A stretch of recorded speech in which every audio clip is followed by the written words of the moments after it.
Let's get started. While I was looking at the last couple films that you've done Superman, Spider-Man, Star Wars. I mean, in the superhero world, who's your favorite?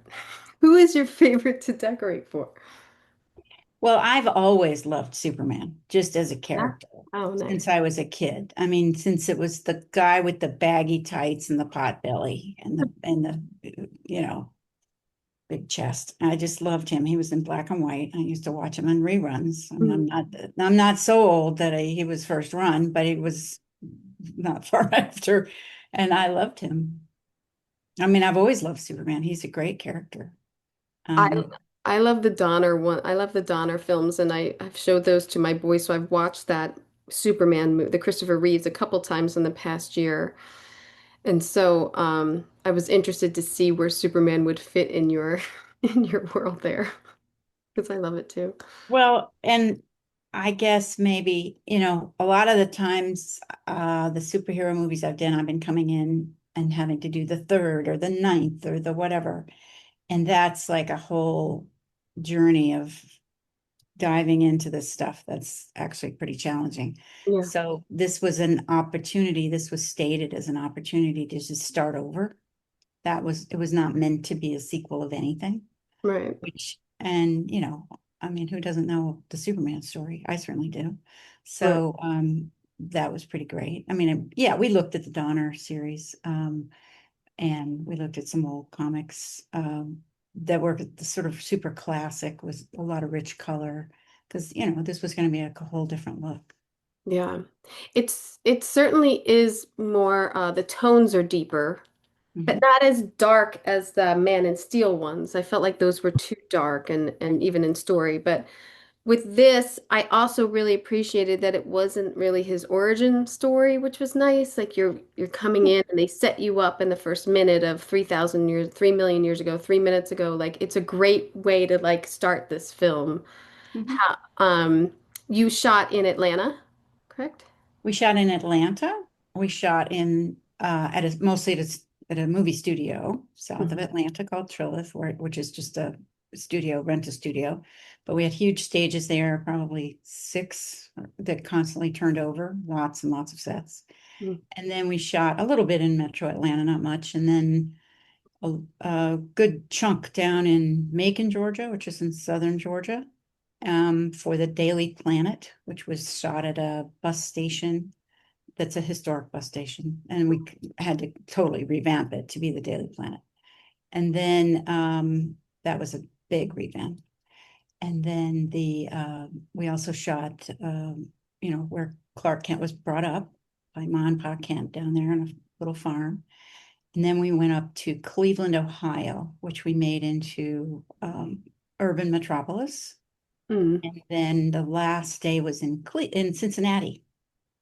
And the reason for going there was because they have a beautiful classic Art Deco train station. And that train station was drawn into the very original Superman comics as Oh, the wow. Justice League headquarters. So we're the first movie to take advantage of that. And of course, the reason was because we were going to be in Cleveland anyway. And so we got to go there. Oh, And we shot interior and exterior there.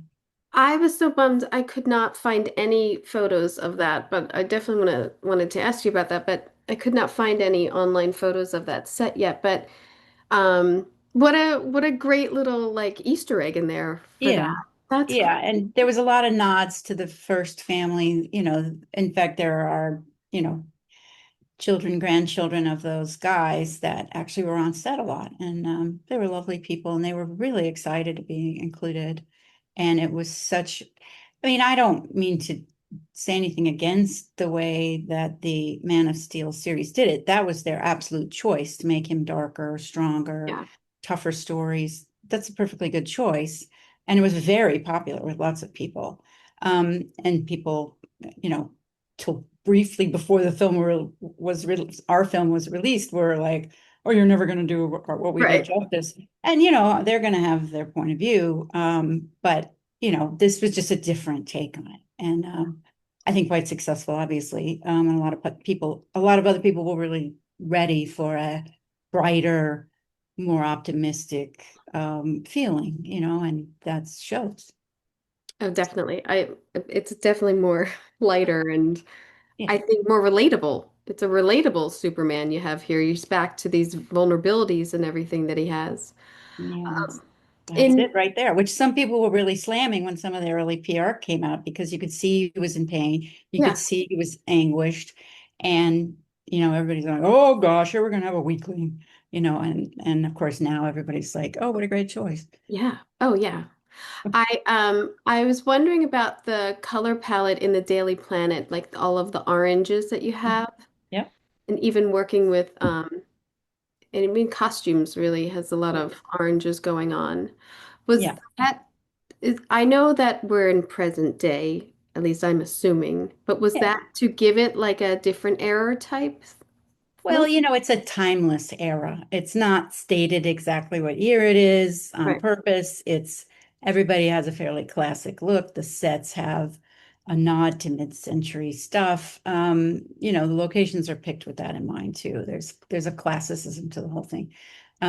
So yeah, I mean, we had very elaborate color conversations and very specific directive, and Judiana Makovsky, the costume designer, who's just amazing at this stuff.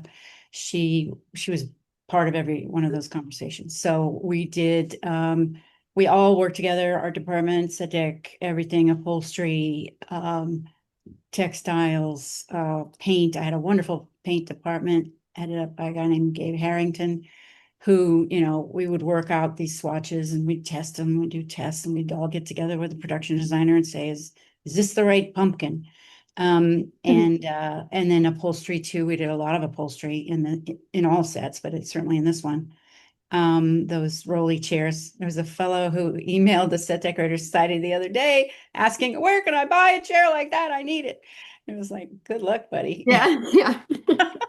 That was yeah, we found the frames someplace, ordered those up, but everything else, we actually repainted the frames, put new wheels on, completely upholstered the pads. Actually, I do think we sent him the fabric and he was good enough to upholster them Oh, for that was good. in that particular case. But we bought lots of this color fabric and made these crazy little seats on the ends of the. Yeah, these little like banquettes and Well, this is a little clue, a little insider tip. This is an old bus station, and we oh, could not remove the huge benches oh that wow. were there already. So the So desks are built around them then? yeah, well, so our art director, Dominic Silvestri, came up with this idea of building the desk pods on top of them and then revealing the end of the bench as a little capper. And it worked very well. It was a great idea. We did have to polish up the ends and make them look great, and we did. And so that's a little insider tip. And then we when we were working out the ground plan of this vast space, we came up with these little tripod desks that were like Y-shaped, Mm-hmm. um, out in the open space, which would make it easy to circulate, give you an obstacle, but not too much of an obstacle because there were a lot of crosses in the space. And yeah, that was a really complex set. They paint, not set deck, but the art department made these huge murals on a side. I don't know how much they really showed, but on one side and the other side were these windows. We had to make these giant blinds because their blinds were completely destroyed from years of sun down south. Anyway, there was an enormous amount of work in here. And of course, that huge globe wasn't there. The reception desk wasn't there. There was a ton of work in here. And we did, as you it does show in the film the amount of detail Oh yeah. that we did Even for the desks. And every single desk was like, I mean okay, every desk is there's the layered. Gothic cat, the gossip columnist, and the arts people, and the sports reporter, and the Jimmy Olsen's photographer desk, and who was at the world desk, who was the opinion writer. We had all that worked out. I mean, some of it shows and some of it doesn't, but that's what we do. We just do Yeah. intense amounts of detail. But also it just helps too that you're not in the monotony of like, oh, let's dress another desk. When your dressers sit down or when you sit down and say, well, this is a journalist for sports, then you know, like, oh, well, let's open up the sports page. I mean, it helps us, even if it's never seen, as we all know. But It's a huge space. So what was your prep on the film? Well, I was on the movie for about 10 months, and my prep was probably half of it, I can't remember exactly, but 5 or 6 months, and then the filming was 5 or 6 months. I can't remember which way it went. But half and half, more or less. Yeah, there it sounds like a lot of prep to people. I just was talking to an SDSA meeting yesterday with a younger set decorator who had like, oh, I had 9 days for a movie, tier one film. I was like, my eyes popped out. That's enough for me to like, you know, Yeah. start figuring out a budget and hire a couple of people. And start absorbing all the research that's been done. I mean, that I haven't done anything of that shortness for a long time. I mean, the prep is very intense. You're involved in a lot of design discussion. I have a whole department of designers as well. I have my own graphics team, my own Fabricators set designers, my own illustrators. And they're working too to draw things and make things and all that stuff, as well as assistant set decorators, buyers, uh, set deck coordinator, lead, and lots of builders, whether it's welders, prop makers. In Georgia, it's a little more relaxed, so you don't have to be quite so careful about the lines in terms of using right. only people who are classified as prop makers because it's a mixed local, right? So, but we had some really, really Worked there talented before. guys. Luckily, you've worked there before. You know some people who, you want to bring on and that helps too because some of your prep is dedicated to finding a good supportive team Oh, for good. this Yeah. adventure. Yeah, and happily I've worked also with well, people there, but also Jason Beddick, my super key lead man, who's worth his weight in gold in putting a team together in terms of the nuts and bolts side of things, bringing, quite a number of gang bosses from LA as well as gang bosses from Georgia. And in this case, we had in mind to bring even more gang bosses from LA, or from Local 44, but of course, there were some budget constraints. It was a time of contraction of budgets, Mm, which it's probably still is. But we did very well with our Georgia team as well. And then mm. when we got to Cleveland, we had a Cleveland team. So it's like it was quite a vast army. Well, that too, because you're prepping and shooting and then moving a whole company across states. I mean, there's a lot of logistics to go through there and prepping that before they get there while Yeah. still, being on a Yeah, so daily that, film yeah, set. so that, and that's how I use the assistant set decorators, though. We slice and dice kind of do it by the schedule and to some extent by their area of specialization. But the people I had were excellent. For example, Monica Monserrate, who is from Puerto Rico, who I met years ago when I worked on Rum Dyer. She's come to Atlanta and worked with me several times. Last time was the time before this was Guardians of the Galaxy, but we also did we did a pretty substantial movie in Puerto Rico together. And then she came back and did Superman. And we had another person from Atlanta named Liz Ayala. And I mean, these are really talented people. Liz Ayala helped me with the Macon set, the Daily Planet. Mm. And Monica helped me with, for example, Lois's apartment, the Baravian Palace. And Alice. then those sets were done early enough that she zoomed off to Cleveland to prep that Mhm. for me. And, we're in touch all the time, Yeah. but I can't possibly be in all these places at once. So that really is non-functional. So I would zoom up there when I could and, fly up and check things out and have conferences and la la la. So that's kind of how it goes. It's like a whole leapfrog Yeah. crazy. Because once prepping, but once they start shooting, really, you're not shutting down unless Superman gets hurt. You're not. Oh, yeah. I mean, but there were times when they would be in a big set that was done and established, and I could run off, or at least, and there was a couple of sets that were a few super fantasy sets, like the Pocket Universe, or know, Yeah. just on stage flying around in front of a blue screen, Right.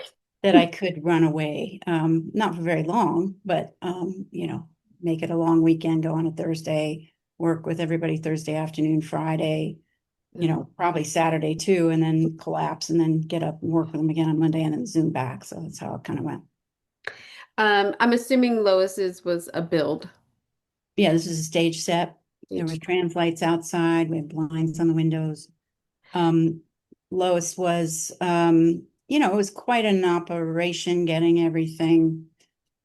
There's a lot of Easter eggs in the set, and there was a lot of special requests and demands and special artwork. And she had her Pulitzer Prize winning article up over the mantelpiece and her Pulitzer Prize next to it. Um, and and even the arrangement of the books became a big back and forth, whether they should be really neat, whether they A should be lot really of a messy, lot of books. whether they should be in the middle. I mean, you know, that was something. And then there was one at one point we had a lot of plants in there because we thought she would like that. And then, oh no, she doesn't have time for that. They're gone. So, you know, it was an interesting journey and there was a lot of input and it was an early set. So it was important to everybody. She came in, um, Lois herself, Mhm. Rachel Brosnahan, is a wonderful a person, an actress, and very involved. And she gave us lots of wonderful notes. They came in for an early rehearsal period before shooting and even began. And she That had a helped. lot of fun with this apartment, and she gave us lots of notes. So that was fun. Yeah. I didn't notice it in the film, but when I looked at these photos, is this a framed picture of him skywriting Lois? Well, not Superman, but Oh. it is a skywritten Lois. Yeah. So as though somebody has written Lois in the sky, but not Superman. Oh. I Other didn't lovers. actually Other even ever lovers. think of that. Other So, lovers are writing in the sky, huh? yeah, I mean, it was just She gets around. maybe because she won the Pulitzer Prize. Yeah, that's true. I did see that in the film. I don't have it on here, but I do love the layered and the how much of the books tell the story of Lois in the film and how comfortable her place is and the different textures that you used and the palette is a little bit darker, but it doesn't seem heavy. Like the furniture doesn't seem heavy or anything, but it is a darker palette. Yeah, I don't know that any of us were prepared for quite how dark it was going to end up, lighting wise, but it did work in the end. The dark green sofa or dark blue green sofa, blue green was a leitmotif throughout the film, Hmm. but for several of the sets. But it's you know, we found a sofa and completely reupholstered it and changed the height and you know, blah, blah. And Mhm. then, yeah, believe it or not, that little chair is straight out of Warner Brothers. Um, Believe and it. the little upholstery chair and the chair that Clark Kent is sitting in it, I got at the sale from Full Library. Oh. Yeah. So you brought a truck from LA of dressing? Oh yeah, Or- many. Yeah, we brought a bunch of stuff from LA, but you know, that was many trucks from LA, but that was just the beginning sprinkle, really. It was a very large warehouse filled with stuff. Mm. And there were a lot of sets in this movie. So Oh, it's like yeah. domestic, science fiction, exteriors, you know, all kinds of stuff. We had a full, you know, we had full shops in our warehouse, drapery shop, fabrication shop, paint shop, as well as the usual storage and you know, craft elfie kind of things going on. So it was a hub of activity and it's a very large space.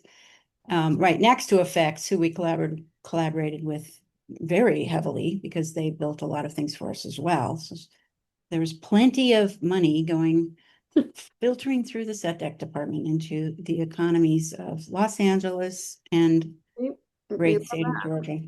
We love spreading the wealth when we Yeah. can. And then you have the sleekness of Clark's apartment or Superman's apartment. And I mean, there's only really two views. You don't see much in here. Talk about darkness, but I get it because they're looking outside, and you have these beautiful like translucent drapery or sheers on the windows. Was there a lot of talk about like as minimal as we can with Clark? Was that the note? Like what was? Yeah, absolutely. The note was he never spends any time here. This is almost like a cover apartment, Hmm. because he just generally would fly up to his, his fortress of solitude in the icy north or south. I suddenly can't remember pole. Um, but yeah, the idea was he's hardly ever here. It's really just make sure he has an address so nobody figures out he's Superman. And and yes, lots of discussion about those shears and just how heavy they would be and exactly what position they would be in, because of course, exactly where he was going to fly in the window was very much of a discussion. Right. And then we it's established right in the beginning that they've had a relationship for a few months, and so she has a key and she just comes in and makes him a cup of cocoa when he's having a very rough day. Yeah. Rough week. I think he's had a rough Rough week. week, yeah, rough patch. Uh, Um, I so love that you have blue dish soap in there. Like every detail is like yeah. so well thought out in this film. And I think, I mean, the design of this too, of even the starkness in his apartment and the white in the background and was mimicking his Fortress of Solitude and the blues and the whites and keeping him cool. And it really says so much. Yeah, I mean, it was absolutely meant to be just your kind of high-rise condo, typical kind of cabinetry. Although not very many places have that gorgeous blue of a cabinetry, but there you go. We're in. I was trying to think. I mean, I only saw like Man of Steel maybe once, and Superman I've seen, but I was trying to think. I think this is the first time we see Superman eating because he eats a bowl of cereal in Kansas. You could be right. I hadn't clocked that. Because I was looking at this and I was like, oh, I guess the fruit's there for Lois, and I was like, oh wait, he's eating cereal. Oh, he's drinking cocoa. Oh, yeah, no, he's normal. He does Yeah, everything that humans do. Yeah, we've had a long discussion about whether what food he would have on the counter, and we decided he would have apples and bananas because he's healthy. right. He's wholesome. Yeah. So The yeah. discussions you never thought you'd have in life is that's the life of a set decorator. It's really, Oh, I have those discussions constantly. yeah, yeah. That's that's my Never thought life. we'd argue that, but here we are.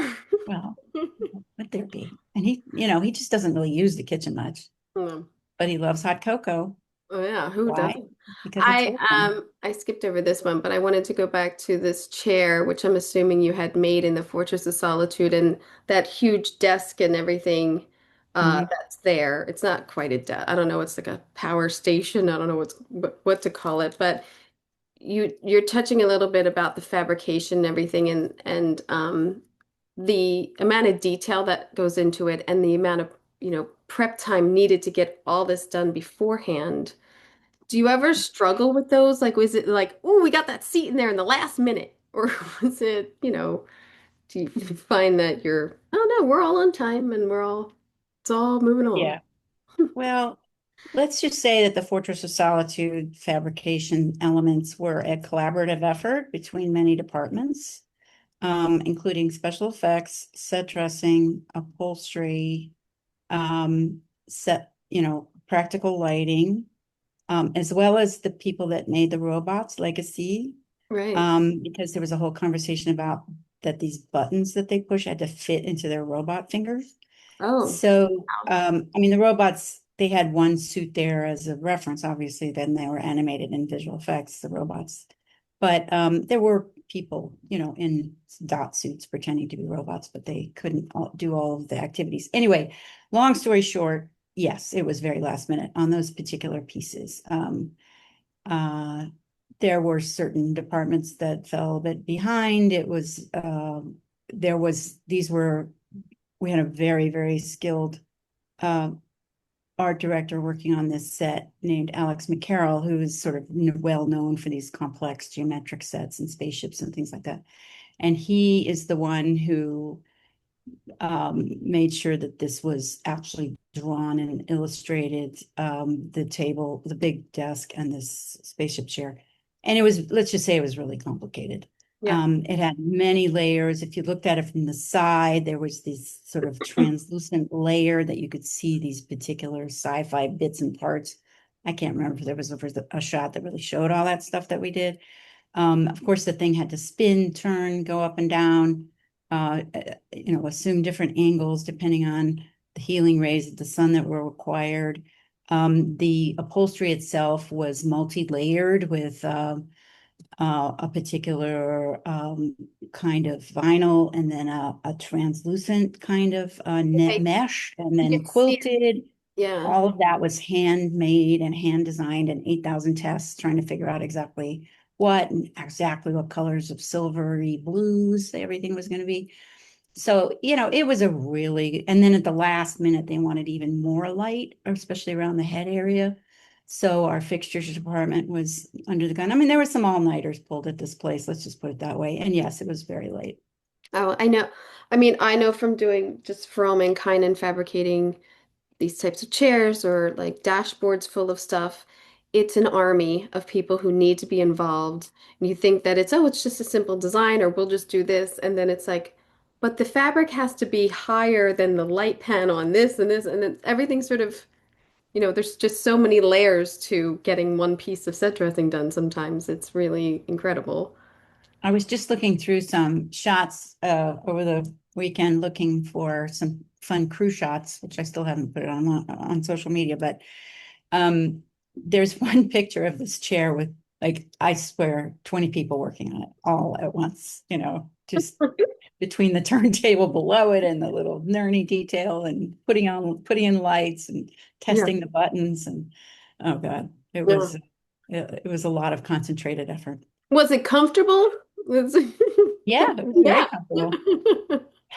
Was it a nap spot? Did it after they were done with that set, was it a nap spot? Because that's what a lot of things turn into with crew. Well, it's funny you mentioned that. The chair is meant to rise up out of the floor when he comes. So it's not there all the time. Mm. So there wasn't much napping in it because it was resting on the floor outside the set half the time.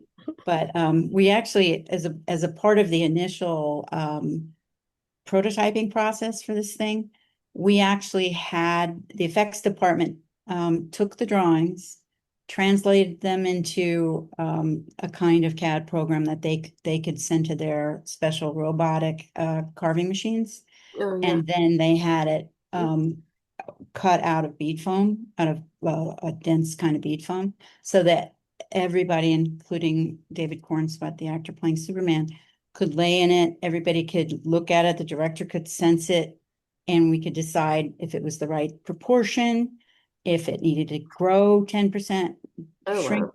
10%, what the height should be when he first gets in it.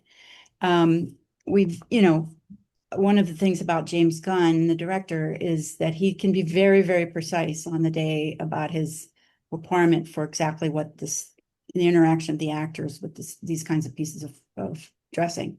So that was a very useful exercise because I can't remember which way it went, smaller or bigger, but it was kind of a big deal because it went, I think, 10 or 20% Oh larger or wow. smaller. And that's one of the things that put a little bit of a monkey wrench into the works because it ended up adding a lot of redrawing time on because the effects had their own people. The effects department led by incredibly talented Dan Sudik had their own people who did those kinds of drawings, and that takes time. And Oh yeah. Yeah. it's a really complex process. So, I mean, to have all those bits and pieces and parts, I mean, it's not like the easy button. Oh, 10%, 20%. Yeah, no. Sounds like it should be, but it isn't not. Sure. Better in prep than on the day, but yes, True. it is still a big deal. Yeah. I was just so impressed with everything in the Fortress of Solitude because the different versions of it in the different films are always so interesting to me of how it's interpreted and I loved it. Yeah. The complete opposite of Fortress of Solitude is his own bedroom. Oh, yeah. How much fun was that doing doing Yeah. This was a funny little place that locations found for us down in, oh, I can't even remember the name of the little teeny weeny town down in southern Georgia. but the idea that the director had was that it was a really ordinary farm, because the other movies had a rather idealized farmhouse, sort of, you know, Martha Stewart-y farmhouse. Yeah. This was meant to be really, really people who just raised cows and were very basic and did not have a dime and just were the biggest hearts in the world. But, they weren't meant to have classy taste and in fact, some of the buyers would bring in beautiful things and we kept getting dialed back. It was like, it's really For, gorgeous. But no. for the So, house. For the house. Yeah.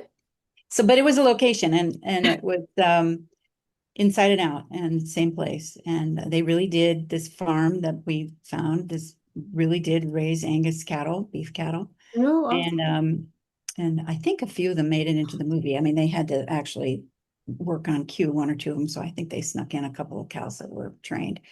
But yeah, this bedroom was wonderful. I mean, this was one of those other ones that had a lot of Easter eggs. The Mighty Crab Joys was a whole photo shoot that we did with the young lady, I can't, some of them are nepotism relatives Right. of producers and directors and things, but they were adorable. And we had a real local punk band in the background to add verisimilitude.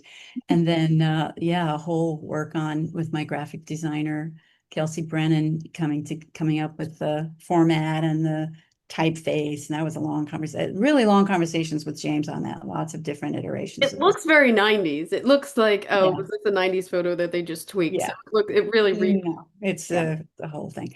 And then, the translucency of the curtains and the translucency of the window shades, and because there's a whole thing about sunrise. And then everything that's on the bulletin boards and some NASA posters and Yeah. trophies, because he was a good kid, and manly plaids Medals and and the dog who wasn't really there, but was the dog ever there? I'm actually really confused if the dog was ever real. I know it's James Gunn. I saw a thing where it's like he based it on his own dog, but I yeah. don't know But if the stand-in dog was a beautifully trained oh there was movie dog. Jolene was her name. oh And she was on set whenever Crypto was supposed to be there, and she was beautiful and wonderful, and she would, stand in. And yeah then I think the behavior was probably more based on James Gunn's dog. And I don't know how they do it. I didn't get a chance to talk to my friends in visual effects, led by the incredible Stefan Soretti. Um, but aided admirably by Susan Pickett, the visual effects producer, really lovely people to work with. oh that's But all I don't know how they did it exactly, but the dog is so expressive. Crypto is so expressive. I can imagine, how they do it. I mean, those of us who have been around this stuff and have seen all these performers with dot suits and dots in their yeah faces. And I bet they put dots on whether it was James's dog or some other wonderful dog. yeah to get And, for the expressions and for the movement of the ears and the nose and the eyebrows and the tail. And I mean, they did a beautiful job. I mean, yeah there was it's not a moment when you doubted. If you hadn't known how these things are done, they wouldn't think it was a real dog. yeah I mean and I think that the dog aspect brings not only the comedy but the human like man and dog love and like experience and everybody who has a dog is just sort of relates in a sense of like oh my God my dog would do that or like oh my God sit down like just sit down like so I loved having the dog in there. I think that was such a great touch and was wondering too about like how if that was a real dog ever on set so did you have any nightmares or like freakouts like what would Clark Kent's bedding be? Because I feel like that would be my freak out of like I would need to really look at a lot. That's my thing. Bedding for me is like a big thing. Oh no, you're absolutely right, because it's as important as the costume in that particular set and that particular shot. I mean, not that the costume was in doubt at all, but yeah, I think we had about 6 or 8 choices laying around, and this combination finally came together. Yeah. It was the perfect quiet yet made a statement. Yeah. Stripes on plaid, the quietness of the brown and blue. I think we had some stronger options, but it just wasn't working. Because obviously with any kind of bedding, you need to play second fiddle to the actor or actors that may be playing in your bed.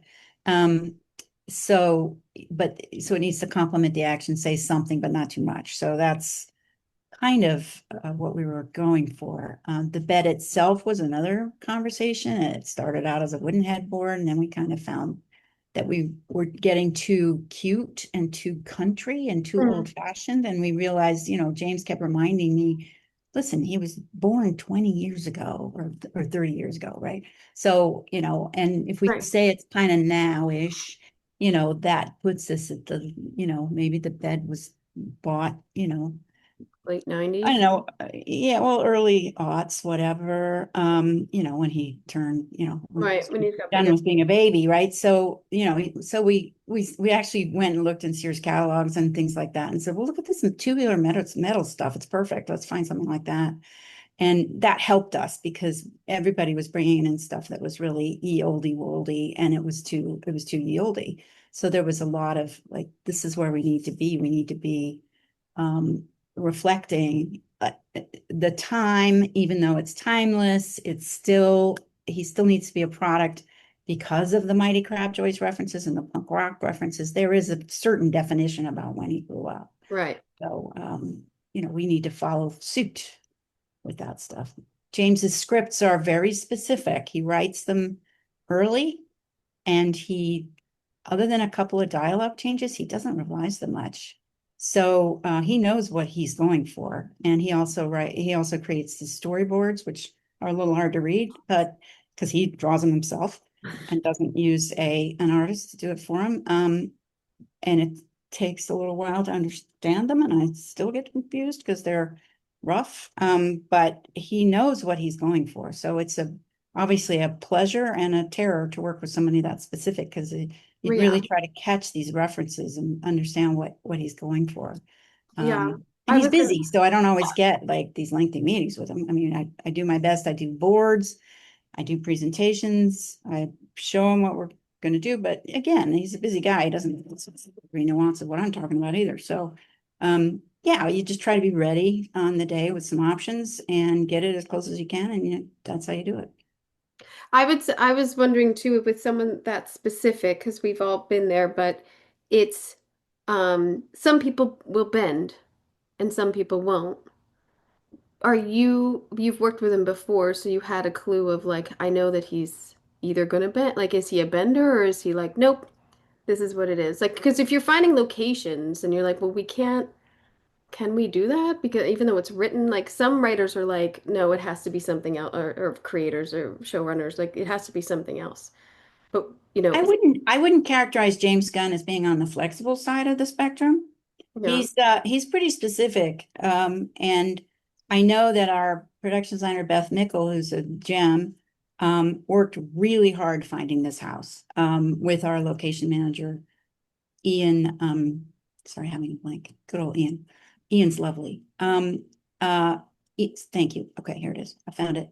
So Beth Mickle, our lovely production designer, worked with Ian Easterbrook on finding this farmhouse, and they looked at a lot of places Mm. because there were very specific blocking requirements and shot requirements, being able to see from one room into the other. As you see here, you're in the living room and you're seeing into a dining room, and it's connected to a front door right behind the chest of let's see, is that whoever that is? I guess that's Clark. Is that Clark or her This is husband? Clark. Yeah, they're watching TV. Yeah, that's in the scene where they come in from Yeah. outside and they're watching the TV. Okay, so very specific things that he's asking for.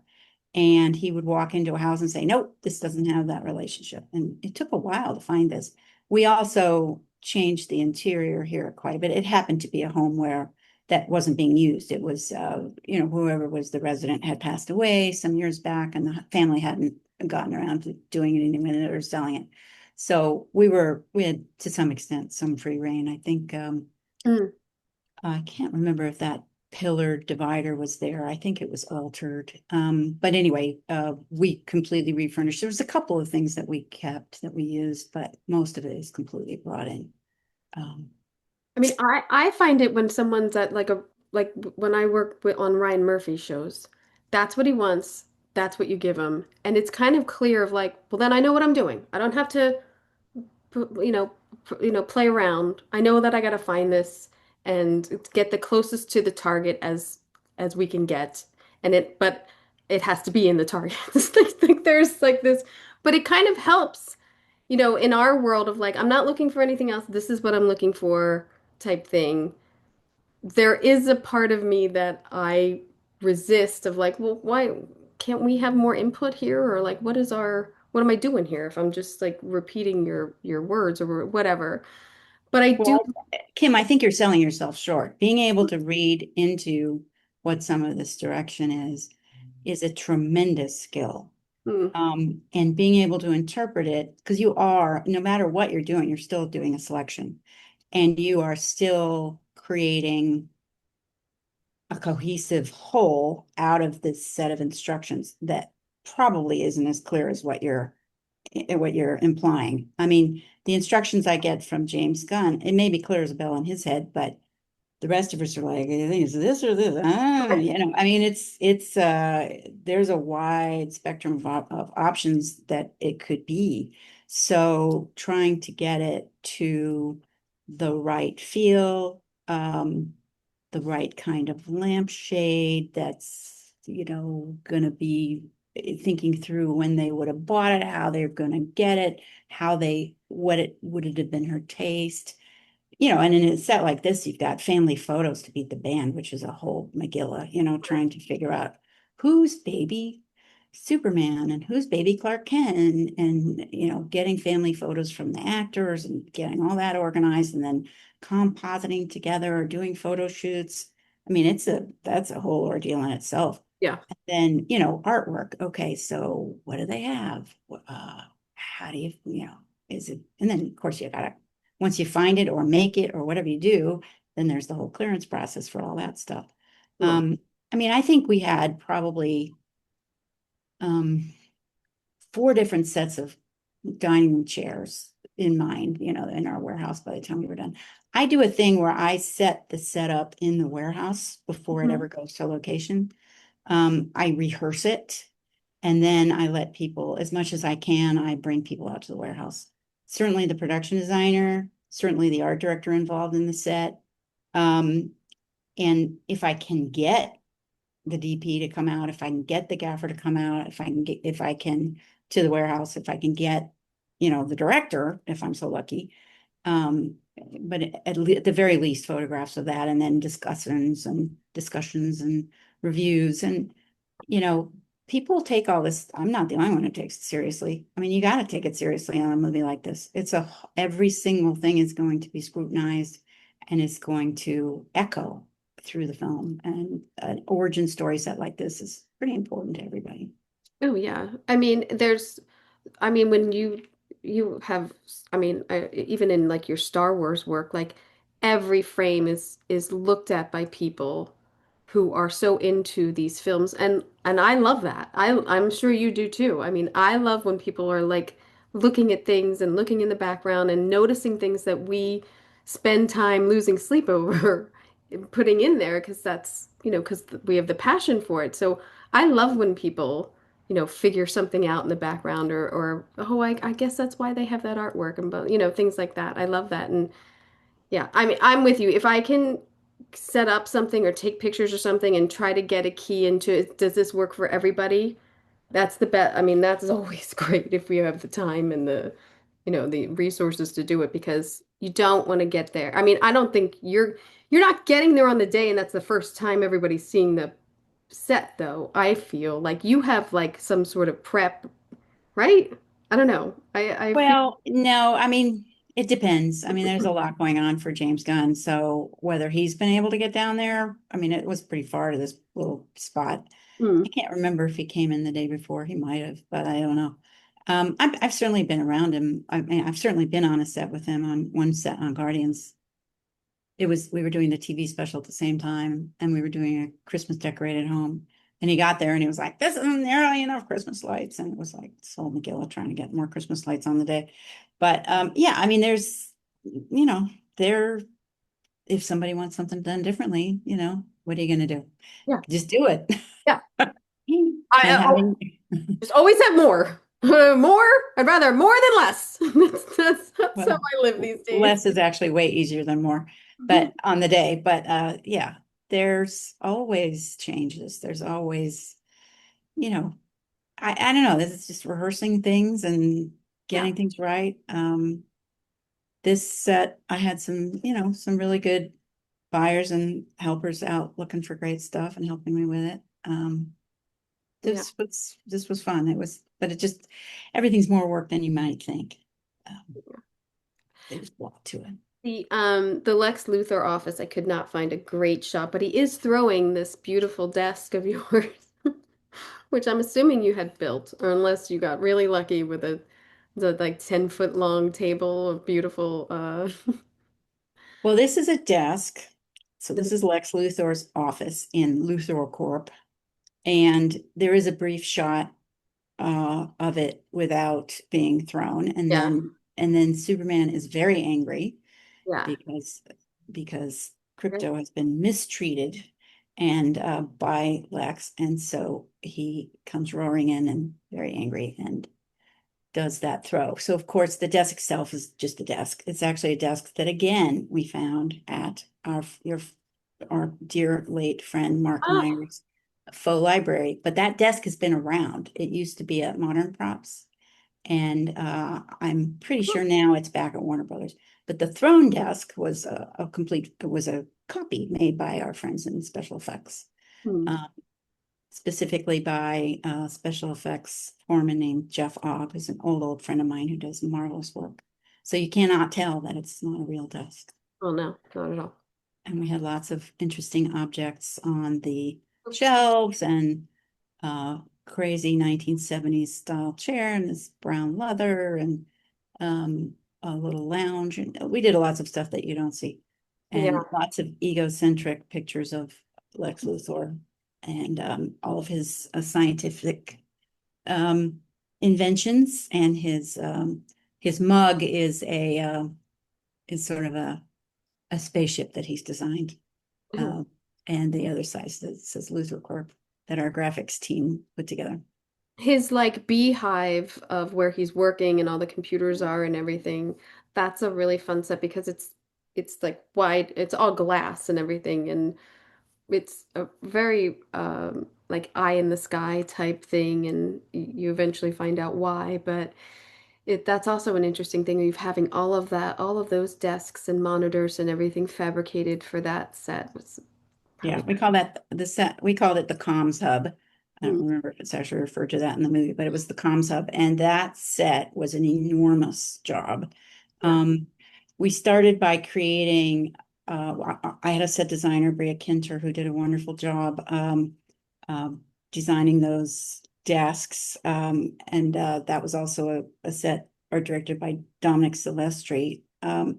And he had the initial sketches of the layout and the idea of the desks, but then we had to actually draw them very specifically. And that's another one where every single person had a specific function and had specific screens, specific little microphones, specific buttons that they had to do things.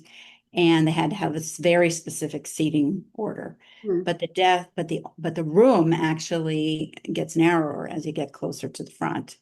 And so the desks had to change sizes as you got closer to the front. So the front row desks are narrower than the next row and so on, which made it very difficult to interchange when somebody might change their minds about where somebody sat. So what we did to avoid difficulty on the day was that we created foam core versions of these desks, mm, full size. And early on, when we had plenty of room in the warehouse, we set them all up and had James out. And he went through the entire scene, and it was very helpful because that was a lot of very complex fabrication to get those right. There was a lot of compound surfaces, and they were supposed to look like wood, which is relatively impossible. And there was just a ton of different things that had to be figured out. I also had a gang boss named Jason Olson who worked with me on finding all of the electronic bits, mm. like buttons and screens and handles and It's a lot. little steering wheels and all different kinds of stuff that we had to have. And then some incredibly skilled prop makers, Robbie Sadaka and Remington Vedato and Rob, having a blank, Rob, who helped us manufacture all these things. It took months to make these things. Oh There were yeah, a lot of them. sure. And then, we found chair frames and then altered them. So lots of things in there. Of course, more than you see. There was a whole reception area that lots of stuff gets cut. There were more scenes in Lex's office that never made it in and things like We that. need to have like a design edition to film sometimes of like Yeah. just to show you what else was outside those doors that you never opened or all of that. I don't have a picture of the Hall of Justice, but the murals on the wall, but the furniture that you have in there, what was the decision to go with that like mod look, right? They're a little wacky, the old Justice Gang. And Beth Mickle really enjoyed the warm tones that were in that set. Mhm. It's the old train station again in Cincinnati, and it's got some fantastic color in the room already. So we just went to town with the oranges and yellows, and with, you know, a mid-century modern style that was derived out of Art Deco. It's later than Art Deco, but it was derived out of those curving forms. So since that station is classic Art Deco. And the idea is that these guys are being funded by Mr. Lord, the Uber millionaire that's on the kind of good side of the millionaire spectrum. And so they've got nothing but money. And so they got all this custom furniture made. And we made the desks and we designed and made the desks. The furniture, we found a couple of them and made more and reupholstered everything. And it was fun. It was just the idea was that it was really a fun, kind of loungy, fairly Yeah, they're not doing self-contained. anything. I mean, they're like reading newspapers. They're like it's like a hangout, but They're it's waiting for stuff to happen. and Yeah, they have like stuff like it's unpacked. They haven't really moved. They're still that's right. deciding on their name, on their furniture, on yeah. I, You got the concept. That was exactly the idea. yeah, They're unpacking and they're not working too quick at any of that. Did you have a favorite set for this film? Um, well, you know, set decorators generally focus on the decorating sets like Boravia, which was this beautiful, And the Eastern blue. European Oh, hallway. There's Lois's apartment that's everybody's, well, it's that one. And then, this little farmhouse for the character. But, I'm really happy with the way our little red tea craft turned out. That's a spaceship. We mm-hmm. also worked really hard on that transport container thing that we Oh called the yeah. pill. I mean, that's a huge amount of set dressing on Oh that. yeah. And a lot of deciding shapes, sizes, figuring out what tech's going to go where. Um, all tons of consoles, like those portable consoles that run that thing. We do all that stuff. And then of course the Fortress of Solitude, we built a whole lab, which is unfortunately relegated to one shot, pardon me, where he sees what damage crypto has done to it. But that was going to have more shots and did have more shots, but they didn't make it into the movie. Um, that was enormous. We made these fantastic. We looked into the whole lore of the Fortress of Solitude, and he had like a dinosaur zoo, and he had like plants from out of space that he would have transported and kept preserved. So we created these giant ice blocks with these wild Wow. extraterrestrial plants in them. I mean, it's like a nanosecond in the movie, but we Ah, worked on it for months. And we made a lot of really cool lounge furniture. We figured out how to make like crystalline ice tables and like table surfaces by hand. Marvelous craftspeople who worked with us on that.